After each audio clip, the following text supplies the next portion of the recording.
하나님으로부터 어떤 은혜를 받았고 또 무엇을 우리가 믿어야 되며 또 과연 우리 그리스도인으로서 어떻게 살아야 할 것인가 하는 것이 이 갈라디아서에 기록되어 있습니다. 그래서 이 갈라디아서를 기록한 사도 바울은 갈라디아 교회들이 예수님을 믿노라고 고백을 하면서도 그들이 이방인으로서 그리스도인이 되었을 때 많은 사람들이 그 모세 율법을 준수하는 것을 가르치는 일부 그 유대주의자들이 그 거짓 가르침을 가지고 그 이방인들의 그 그리스도인들에게 유혹을 하고 미혹해하는 그런 일들이 발생했어요. 그래서 너희들이 믿음으로 그리스도인이 되었다라는 것은 부족한 것이 많다 이거죠. 그래서 이 소식을 들은 사도 바울은 이 갈라디아서를 기록하게 됩니다. 그러면서 이 갈라디아서는 율법에 대한 강력한 어떤 그 공격적인 그런 서신인 동시에 오직 믿음으로만이 구원을 얻는다 라는 것에 확고한 어떤 말씀에 변호된 그런 말씀이라고 볼 수가 있습니다. 이 사도 바울은 이 갈라디아서에서 자신이 하나님으로부터 세움받은 사도임을 명백히 밝히고 있습니다. 그리고 구원의 은총은 어떤 율법의 행위로서가 아니라 오직 믿음으로만 구원을 얻는다. 이러한 말씀을 강조를 하고 있습니다. 율법은 사람들을 속박하고 죄인일 수밖에 없다는 것으로 구속하지만 하나님의 은총의 선물인 믿음은 우리 영혼을 참 자유하게 만들고 그리스도 안에서 진정한 해방을 느끼게 하는 것입니다. 제가 널노래 시절에 제일 먼저 집회 가서 부르는 곡이 이런 곡입니다. 불평 불만과 환멸 가득 찬 이 세상에 너는 무엇 위해 사는가? 참된 자유와 평화 너는 맛보았는가? 너는 이것 위해 사는가? 그 당시에 말이죠. 50, 60 이런 시절에 그 억압당하는 그 사람들이 이 노래를 듣고 놀라기도 하고 그 변화가 아주 다양했어요. 진정한 자유를 여러분들 느끼고 있습니까? 진정한 해방된 삶을 살고 있습니까? 그런 노래를 불렀습니다. 여기서 중요한 것은 그리스도 안에서의 자유는 어떤 방종이 아니고 성령님의 인도함을 따라 사는 삶을 통해서 의의 열매가 맺히는 참된 자유의 삶인 것을 말씀하고 있습니다. 진정한 자유가 무엇인가 하는 것은 여러분들이 갈라디아서를 많이 읽어보면 그 속에 사도 바울을 통해서 하나님께서 주시는 귀한 참 자유의 의미를 여러분들 발견할 수가 있습니다. 그래서 이 갈라디아서는 마치 억압당하는 자들에게 독립선언서와 같고 진정한 자유인의 그 대헌장이라는 말씀이라고 하기도 합니다.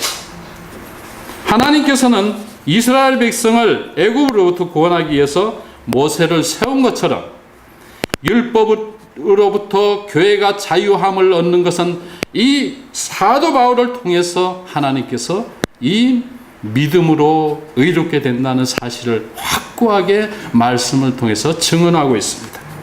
오늘 본문에서 사도 바울은 성령님을 따라 행하라고 권면하고 있습니다. 예수님을 믿고 그리스도 안에서 죄에서 자유함을 얻은 성도들은 그 자유를 선용하기 위하여 성령님을 따라서 살아야 하는 것입니다. 다시 말하면 성령님을 따라 살 때에만 비로소 참된 그리스도 안에서 자유함을 누리게 되는 것입니다. 이 공식을 우리가 놓쳐서는 안 되는 것입니다. 성령님을 따라 살 때에 자유가 있다. 참 자유, 참 자유로운 나의 영혼을 맛볼 수 있다. 내 영혼을 찾아가고 진정한 해방이 무엇인가? 이 억눌린 삶에서의 진정한 자유와 해방은 성령님을 통하여 성령님을 따라서 살 때에 이루어진다는 것을 잊어서는 안 되는 것입니다. 첫째로 성령님을 따라서 살 때에 육체의 소욕을 이루지 아니한다라고 말씀을 하고 있습니다. 오늘 본문 17절 말씀에 보면 육체의 소욕은 성령을 거스리고 성령은 육체를 거스리나니 이 둘이 서로 대적함으로 너희가 원하는 것을 하지 못하게 하려 함이다 라고 말씀하셨어요.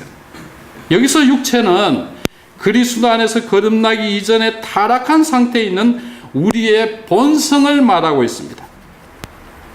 요한복음 3장 5절에서 6절 말씀에 보면 예수께서 대답하시되 진실로 진실로 내게 이르노니 사람이 물과 성령으로 나지 아니하면 하나님의 나라에 들어갈 수 없느니라.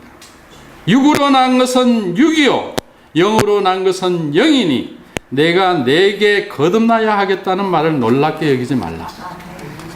이렇게 그 바리새인 중에 지도자급에 있는 니고데모라는 사람에게 하신 예수님의 말씀입니다. 육으로 난 것은 육이다.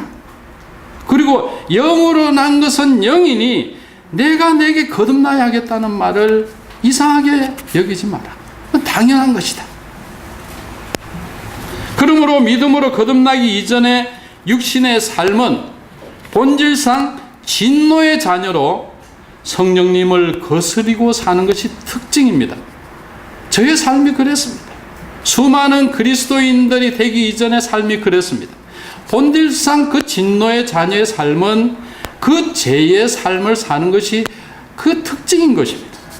오늘 본문에서 육체와 성령이 거스리며 대적함으로 너희 원하는 것을 하지 못하게 한다라는 말씀은 로마서에서 사도 바울이 자신의 경험을 통해서 많이 말씀을 하셨어요. 즉 사도 바울은 자신 안에 두 마음이 있다는 것을 알았어요. 그래서 로마서 7장 19절에서 25절 말씀에 기록되어 있습니다. 그 하나는 육에 속한 마음이고 그 또 하나는 또 뭐냐면은 영에 속한 마음이다. 육에 속한 마음과 영에 속한 마음이 내 안에 있다. 이렇게 사도 바울은 자신을 이야기를 했어요. 이 둘이 또 어떻게 서로 대적하여 심한 내적 갈등에 빠지게 하고 헤어날 수 없는 고통에 시달렸다라고 말씀을 하고 있습니다. 우리가 이 로마서 7장 19절에서 25절 말씀을 우리가 한번 다 찾아보겠습니다. 제 성경 구절은 248쪽입니다.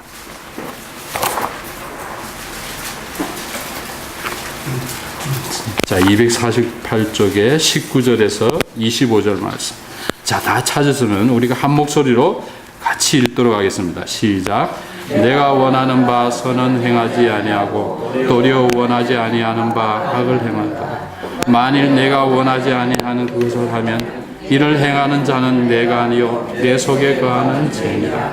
그러므로 내가 한 법을 깨달았노니 곧 선을 행하기 하는 나에게 악이 함께 있는 것이라. 내 속 사람으로는 하나님의 법을 즐거워하되 내 지체 속에서 한 다른 법이 내 마음의 법과 싸워 내 지체 속에 있는 죄의 법 아래로 나를 사로잡아온 것을 보노라. 오라 나는 공고한 사람이로다. 이 사망의 몸에서 누가 나를 건져내리까. 우리 주 예수 그리스도로 말미암아 하나님께 감사하리로다. 그런즉 내 자신이 마음으로는 하나님의 법을 육신으로는 제 법을 섬기노라. 그러므로 내 자신이 마음으로는 하나님을 육신으로는 제 법을 섬긴다고. 그러나 사도 바울은 이러한 번민에서 패배하지 않고 하나의 놀라운 사실을 발견했는데 그것은 육신의 죄를 이기는 비결을 선언하기에 이르렀습니다. 로마서 8장 그 다음 장입니다. 여기에 보면 로마서 8장 1절에서 2절 말씀에 보면 그러므로 이제 그리스도 안에 있는 자에게는 결코 뭐가 없나니? 정죄함이 없다라고 했습니다. 그리스도 예수 안에 있는 자에게는 결코 정죄함이 없다. 우리가 그리스도 밖에 사는 삶, 육신으로 사는 삶, 그리스도를 믿기 이전의 삶은 정죄를 받을 수밖에 없는 삶. 그러나 예수 그리스도 안에, 그분 안에 우리가 들기만 하면 결코 정죄함이 없다. 이렇게 말씀하셨어요.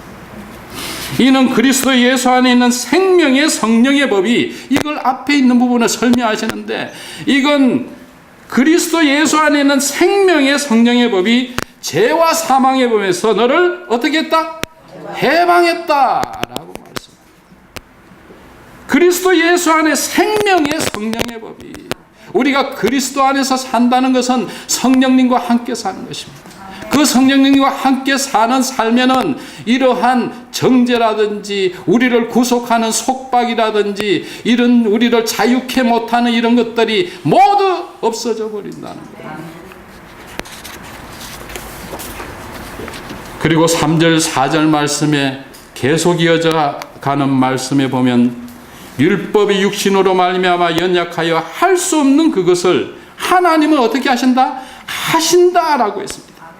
곧 죄로 말미암아 자기 아들을 죄 있는 육신의 모양으로 보내 육신의 죄를 정하사 육신을 따르지 않고 그 영을 따라 행하는 우리에게 율법의 요구가 이루어지게 하려 하십니다.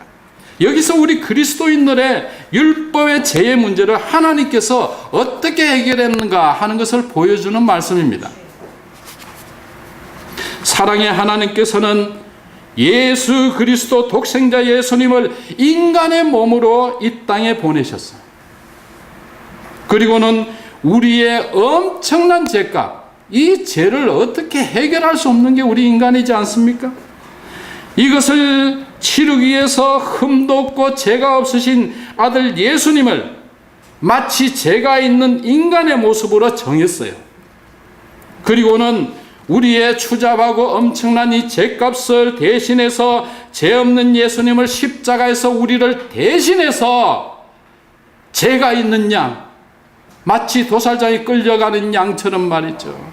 흠없고 죄가 없는 그 예수님을 우리 대신 십자가에서 대신 죽게 하셨다는 거죠. 저와 여러분들의 죄의 문제를 단번에 해결하신 분이 바로 이 사랑의 하나님께서 하신 이 놀라운 일입니다. 그래서 600년 전에 예수님이 탄생하기 600-700년 전에 이사야 선지자를 통해서 미리 이 되어질 일들을 예언을 하셨어요. 그것이 이사야서 53장 4절에서 6절 말씀에 이렇게 기록되어 있습니다. 그는 실로 우리의 질고를 지고 우리의 슬픔을 당하였거늘 우리는 생각하기는 그는 징벌을 받아 하나님께 맞으며 고난을 당한다 하였노라. 그가 찔림은 우리의 허물을 인하며 그가 상함은 우리의 죄악 때문이라. 그가 징계를 받음으로 우리가 평화를 누리고 그가 채찍에 맞음으로 우리는 나음을 받았도다. 우리는 다 양 같아서 그릇 행하여 각기 제 길로 갔거늘 여호와께서는 우리 모두의 죄악을 그에게 담당시키셨습니다. 제가 널노래 시절에 우리 노문환 목사가 작곡하고 불렀던 곡 중에 곡이 이 말씀을 가지고 부른 것이 있습니다. 그가 찔림. 그가 찔림은 우리의 허물을 인함이요 그가 상함은 우리의 죄악을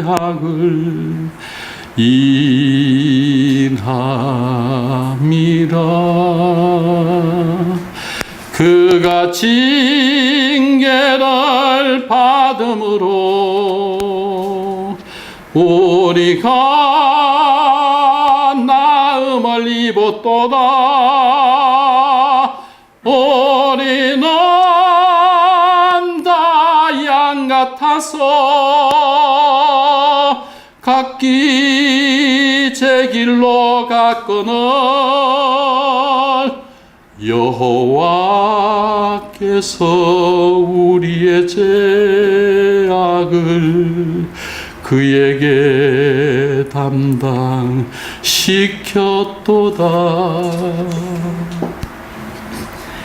여호와께서 우리의 죄악을 누구에게 담당시켰었다고요? 예수 그리스도께 담당시키고 그것을 십자가에서 해결하셨다는 겁니다. 할렐루야. 그러므로 하나님으로부터 엄청난 죄값을 받은 우리 모두는 어떻게 살아야 될까요? 로마서 8장 5절에서 9절 말씀에 보면 육신을 따르는 자는 육신의 일을, 영을 따르는 자는 영의 일을 생각하나니 라고 하셨어요. 육신의 생각은 사망이요 영의 생각은 생명과 평안이라 했습니다. 따라하겠습니다. 육신의 생각은 사망, 영의 생각은 생명과 평안. 생명과 평안. 육신의 생각은 하나님과 원수가 되나니 이는 하나님의 법에 굴복하지 않을 뿐만 아니라 할 수도 없습니다. 우리가 육신으로 그저 그렇게 산다면 하나님의 뜻을 알 수가 없어요. 하나님과 원수가 될 수밖에 없고, 하나님은 죄와 함께 살 수 없는 분이십니다. 육신에 있는 자들은 하나님을 기쁘시게 할 수 없는 일. 만일 너희 속에 하나님의 영이 거하시면 너희가 육신에 있지 아니하고 영에 있나니 누구든지 그리스도의 영이 없으면 그리스도의 사람이 아니니라 라고 하셨어요. 그러므로 진실로 그리스도 안에서 거듭난 성도들은 성령님을 따라 살아야 하며 그렇게 살 때에 비로소 참 생명과 참 평안을 누릴 수 있다는 것을 기억하시기 바랍니다. 두 번째로 그리스도인들이 성령님을 따라 살지 않을 때는 온갖 죄를 범한다는 것을 오늘 본문을 통해서 말씀하고 있습니다. 오늘 본문 말씀에 보면 육체의 일은 분명하니 라고 했습니다. 육체가 눈에 보이는 것과 같이 죄도 밝히 드러나게 마련입니다. 오늘 본문 19절에서 21절 말씀에 보면 육체의 범죄들이 조목조목 이렇게 지적되어 있습니다. 그래서 이걸 죄질로 기준해서 이렇게 우리가 분류를 해보면 약 한 세 가지로 이렇게 분류할 수 있습니다. 첫째는 정욕적인 범죄입니다. 19절 말씀에 보면 육체의 일은 분명하니 곧 음행과 더러운 것과 호색과 라고 말씀하셨습니다. 고린도전서 6장 18절에서 20절 말씀에 보면 음행을 피하라. 사람이 범하는 죄마다 몸박혀 있거니와 음행하는 자는 자기 몸에 죄를 범하느니라 라고 했습니다. 너희 몸은 너희가 하나님께로부터 받은 바 너희 가운데 너희 가운데 계신 성령의 전인 줄을 알지 못하느냐. 너희는 너희 자신 것이 아니니라 이렇게 선포하고 있습니다. 값으로 산 것이 되었으니 그런즉 너희 몸으로 하나님께 영광을 돌리라라고 말씀하고 있습니다. 하나님께서는 우리 그리스도인들의 몸을 성령이 거하시는, 성령님이 거하시는 성령의 전이라고 말씀하셨어요. 우리 그리스도인들의 삶이라면, 진실로 저와 여러분들이 그리스도 안에서 사는 삶이라면 우리의 몸은 하나님의 성령님이 거하시는 성령의 전이라는 사실입니다. 그러므로 이제는 너희 자신 것이 아니라 엄청난 값으로, 이 엄청난 값이 어떤 값입니까? 별 볼 없고 쓸모없는 우리 같은 죄인들을 위해서 독생자 예수님, 아무런 죄가 없으신 그분께서 엄청난 죄값으로 십자가에서 대신 돌아가신 그 값이라는 거예요. 그 그걸 어떻게 값으로 치겠습니까? 그래서 한 영혼이 천하보다도 귀하라고 하신 것은 이 천하보다 더 귀한 것이 바로 예수 그리스도 십자가의 보배를 피하고도 그 비견이 안 된다는 말씀이죠. 이러한 비용으로 너를 샀기 때문에 하나님께서는 너는 내 거다, 너는 내 거야, 이렇게 말씀을 하시는 것입니다. 이 선포입니다. 너는 내 것이기 때문에 너 마음대로 할 수가 없어. 그러므로 너희 몸으로 하나님께 영광을 돌리라, 이렇게 명령을 하고 있습니다. 그러므로 너희 몸으로 하나님께 영광을 돌리라 라고 명령하고 있습니다. 성도 여러분, 가장 무서운 것은 육체적인 이런 범죄입니다. 사회 타락성은 이 성적 탈선으로 측정되는 것입니다. 그런데 지금의 우리가 살고 있는 이 시대가 그렇게 가고 있습니다. 노아가 살아있을 당시나 아브라함과 롯의 시대에 소돔과 고모라가 그렇게 되었습니다. 또한 다윗도 우리아의 아내를 범함으로 얼마나 고통의 나라를 보냈습니까? 성령으로 거듭난 그리스도인의 몸은 하나님께로부터 받은 바 우리 가운데 거하시는 성령의 전이라는 것을 잊어서는 안 되는 것입니다. 세상 사람들이 우리를 볼 때 별 볼 없는 사람들로 많이 봅니다. 기독교 교회 다니는 사람들 우습게 생각합니다. 얼마나 우습게 보는지 알 수가 없습니다. 지금은 더 심해졌어요. 그 강큰 사람들이 많습니다. 함부로 욕을 하고 말이죠. 세상 사람들이 우리를 별 볼 없는 사람으로 볼지 모르겠지만 저와 여러분들은 하나님께서 인정하시는 소유된 하나님의 백성이라는 것을, 그런 특별한 존재라는 것을 우리는 잊어서는 안 되는 것입니다.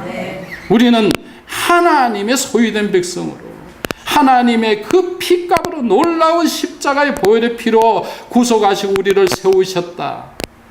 우리 속에는 참 별볼 없는 인생이고 보잘것없지만 우리 속에는 하나님의 영이 거하신다. 이런 성령의 전이라는 것을 품고 산다는 것을, 이 특별한 존재라는 것을 잊어서는 안 되는 것입니다. 그런 거로 우리 몸으로 하나님께 영광을 돌리고 살아야 되는 것은 마땅한 것입니다. 두 번째로 우리가 오늘 본문 말씀을 통해서 살펴봐야 될 것은 이 종교의 범죄입니다.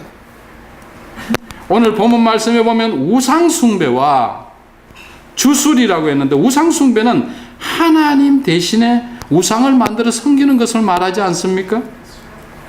영적인 그런 음란한 그런 상태를 말합니다.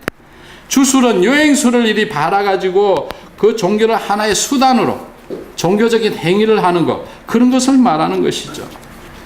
이것은 일종의 기복사상으로 종교적 심리를 이용해서 사람을 기만하고 이익을 얻는 것을 말합니다. 이러한 일들이 2000년 전에도 그 이전에도 수많이 있었어요. 그런데 지금도 우리 주변에 얼마나 많은지 알 수가 없습니다. 과학 문명이 발달하고 우주 밖으로 이렇게 인공을 쏘아 올리고 이렇게 과학적으로 발달. 과학과 미신은 비례하는 것 같아요. 사주팔자, 세점, 요즘 이상한 것도 있습니다. 관상, 타로가 뭔지 모르겠습니다만은 그런 것도 주변에 갈 때마다 보이는 게 그 타로 자고 이러면 많이 줘. 그게 뭡니까? 저는 잘 모르겠습니다만은. 이런 미신들이 이 시대에 지금 엄청나게 많아요. 그만큼 우리 사람들 삶에서는 허하고 공허한 감정들이 많다는 것이죠. 그것이 무엇입니까? 죄로 인해서 우리 속마음이 희한하게 비어 있다는 거죠. 그런데 요즘 이래 매스컴도 보면 말이죠. 비가 안 와서 참 걱정입니다. 그래서 우리 성도님들 기도 많이 하시죠. 근데 그것을 그 기우제를 지난다고 해서 돼지 머리에다가 이 돈을 꽂아가지고 놓고 절을 하고 이런 걸 방송에 보여주고 말이죠. 참 그런 것들 많이 봅니다. 우리 그리스도인들 중에도 재미 삼아서 이 토정 비결이라든지 이런 거 보는 사람들 있습니다. 그거 안 되죠. 예, 점을 본다든지 재미삼아 그런 거 없습니다. 우리 예수 믿는 사람들은 절대 그런 그 미신적인 행위, 어떤 이런 그 요행수 이런 데 그 말려들면 절대 안 됩니다. 우리 믿음찬 교회 성도님들은 그런 분이 함부로 한 분도 안 계시다고 믿습니다. 성도 여러분, 하나님을 올바로 믿고 섬기지 못할 때는 이러한 영적인 그 공백 상태에서 범죄에 말려들게 됩니다. 그러므로 우리 그리스도인들은 오직 성령님의 인도하심을 따라서 살아야 하는 것입니다. 오직 이 절대적인 이 절대로 말씀에 벗어나는 생활을 해서는 안 되는 것입니다.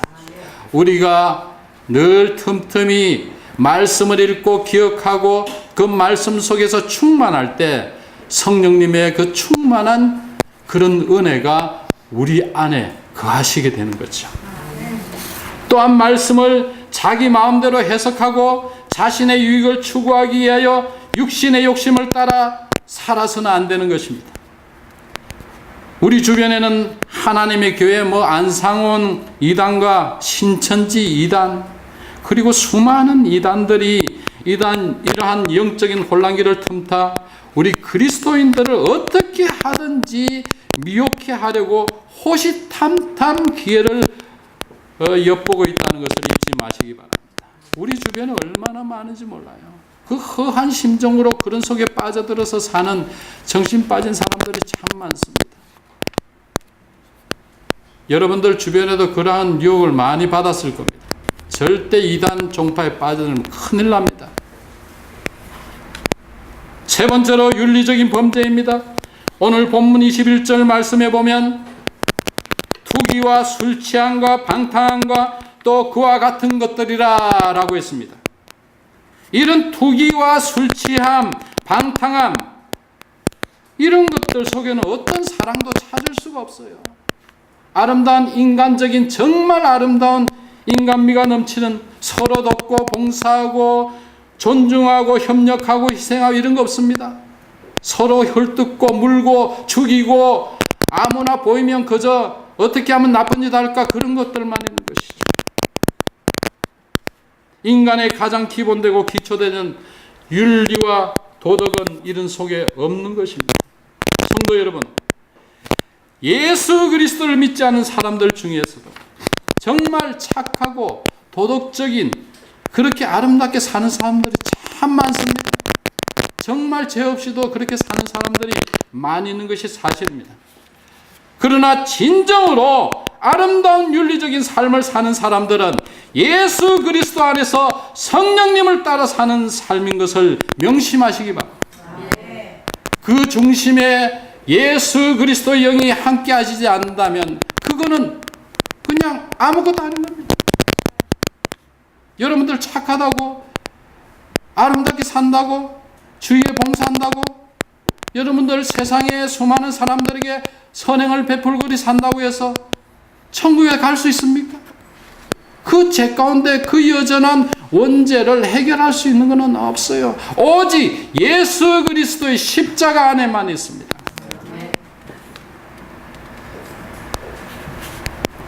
성령님을 따라 사는 삶만이 그리스도 안에서 우리가 얻은 그 생명을 소유할 수 있습니다.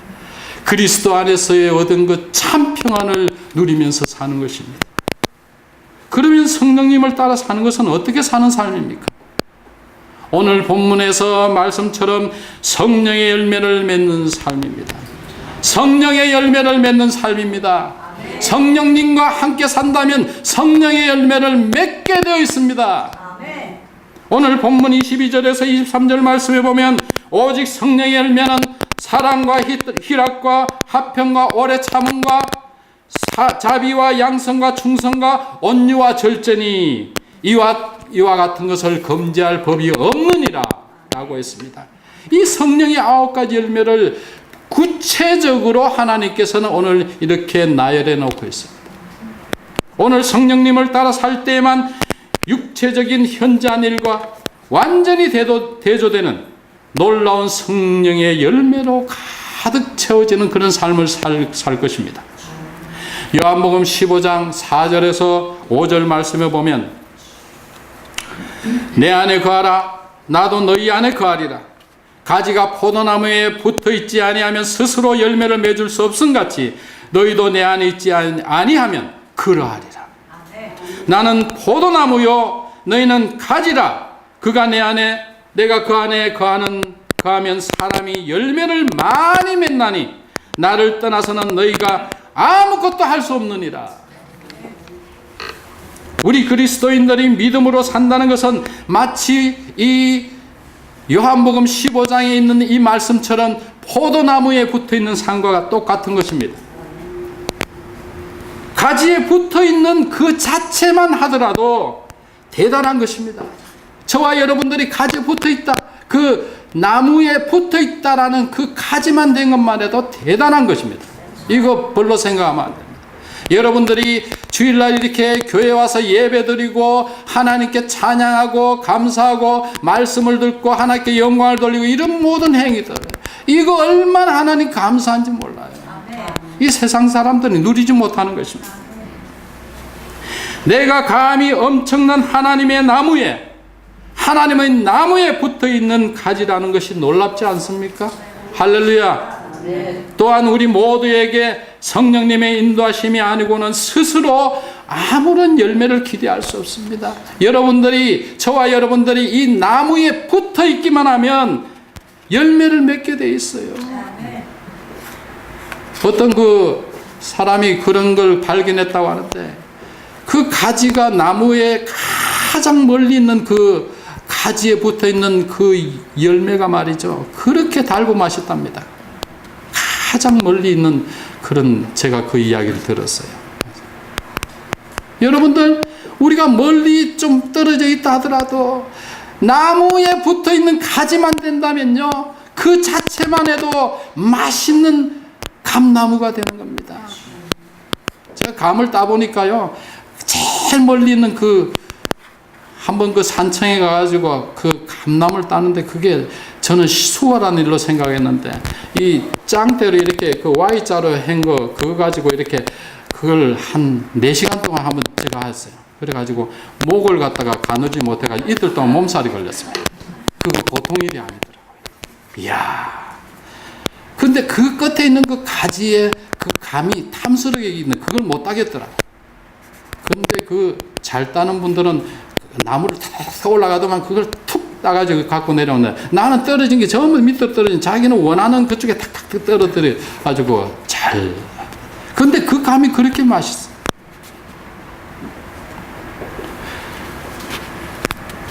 세상에 수많은 기념비적인 일을 많이 하여도 우리가 이 땅을 떠나서 후세에는 그런 모든 세상의 열매들은 기억이 되지 않을 것입니다. 제가 언젠가 시애틀에 이렇게 갔을 때 그 스페이스 니들이라는 그런 높은 건물이 있습니다. 거기 올라가서 그 시애틀의 그 앞바다와 그 다음에 그 유명한 그런 경치들 말이죠. 그 뒤에 있는 그 산들, 야, 저는 여기가 정말 지상 낙원이구나 하는 그런 생각으로 너무너무 거기서 막 아름다운 경치에 쏙 빠진 적이 있습니다. 그리고는 그 LA에서 샌프란시스코로 이렇게 와서 샌프란시스코 금문교에 한번 간 적이 있어요. 뭐냐, 찬양 활동을 하면서 그렇게 간 적이 있는데, 거기에 가보니까 금문교에 옛날에 그 당시에 그 철을 갖다가 이렇게 그 철을 전시를 해놨어요. 그런 철로 그 아름다운 다리를 만들고 그것을 그렇게 견고하게 지어서 아직까지 그 튼튼하고 아름다운 다리로 이렇게 있는 것을 보고 참 저는 놀랐습니다. 근데 얼마 전에 그 네팔의 그 지진을 보면서 지진이 참 무섭다. 우리 성경에도 지진이 있지 않습니까?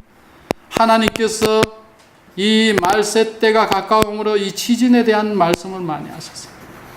저는 그래서 얼마 전에 그 지진에 대한 그 영화를 제가 보았습니다.